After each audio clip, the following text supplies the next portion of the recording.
Welcome back.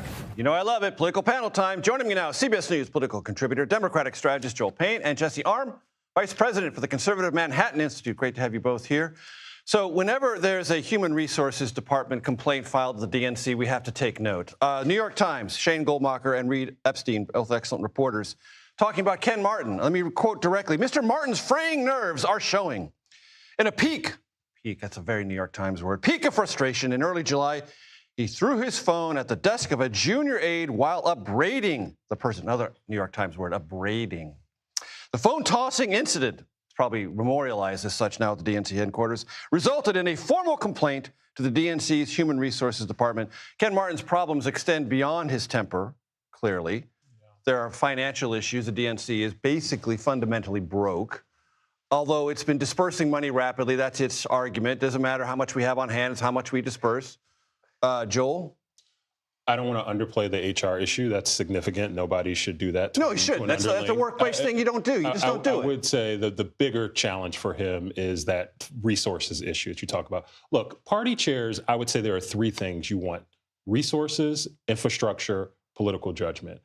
I think, and maybe a fourth, visibility, because he's basically invisible. Sure, I'll add that. It's an open invitation to be on the show. Out of those four, I don't think Ken Martin has really distinguished himself with any of those buckets. Maybe you can talk about infrastructure. They claim that they're in debt because they're investing early, as they haven't done in previous cycles.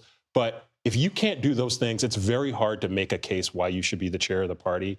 I think depending on what happens with Democrats this November, there are some hard questions to answer about the chairmanship. And what I would add is, in 2016, I worked on the Hillary campaign when the DNC was also in tumult, when Debbie Wasserman-Schultz got sidelined for Donna Brazile mid-cycle. That's not a good place for a party to be. Your thoughts? I agree. Look, Joel hits it right. That's $129 million cash on hand that Republicans have right now. The RNC. Yeah. The DNC has $2 million in the red. That's unheard of for a party committee at this stage in a midterm election cycle. Especially when the atmospherics are favorable. Absolutely. And it's not just that. Like, a good party chair can get on the phone in an afternoon and erase that deficit. But Ken Martin, I feel bad for him at some level. His party is clearly undergoing some kind of civil war right now. The establishment side doesn't really have an affirmative message for what it's for. The ascendant faction is not where the donors are in any sense of the word. Except where the progressive donors are. They want to fund it. Candidates are plugging the gap.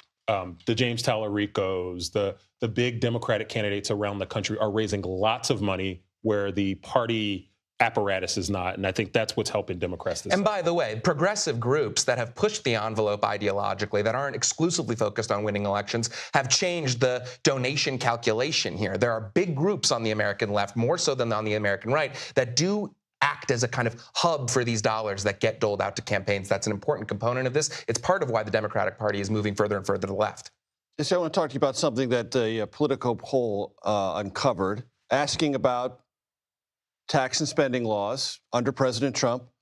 Do they benefit or offer breaks to working class Americans? 26% of Trump voters say yes, 14% of voters overall.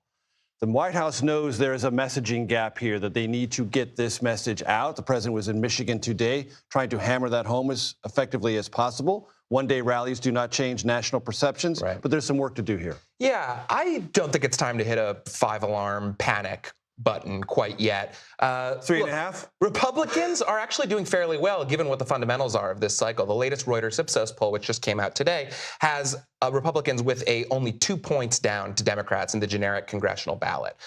Given the fundamentals of this cycle, that's not a terrible situation. Meaning the fundamentals, meaning where Trump is on overall approval, economy, inflation, the war? Biggest gap I'm looking at is motivation. Every poll you look at, giant motivation gap between Democrats who are fired up to show up and Republicans who are not fired up to show up. There was even a GOP super PAC memo about that, talking about low enthusiasm on the GOP One other thing I would add, I understand that we're talking about this as if it's something that the White House needs to fix. I think the best thing going for the White House is that people don't know about this crap piece of legislation that nobody likes. I'm just going to be honest with you. I mean, the least popular thing Donald Trump did in his first term, what was it? The TCJA, the Tax and Jobs Cuts Act.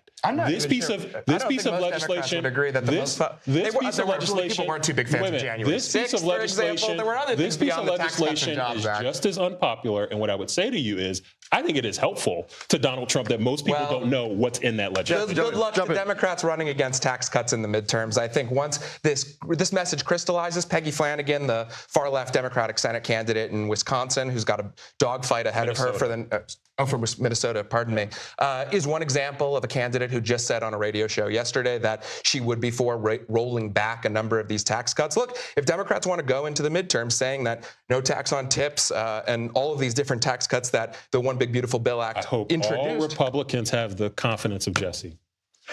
Keep going. It sounds like we're in agreement. It sounds like we're in agreement. He's going to say Democrats should run against tax cuts. I'm going to say Republicans should run on them, and we'll see how things bear out in November. Inshallah. And very quickly, we got 30 seconds. Maine now has a Democratic Senate nominee, Troy Jackson. Fundamentals of that race change? He's got a big caste disadvantage, but the fact that he is competitive with Susan Collins, who has high name ID, lots of resources advantage, I'd be worried if I was a Republican. And I actually think the Graham Plattner stuff is closer to being in the distance for Democrats than I would have assumed at this point. Joel Payne, you get the last word. Jesse Arney, I hope you come back. It was great stuff. Thank you very much.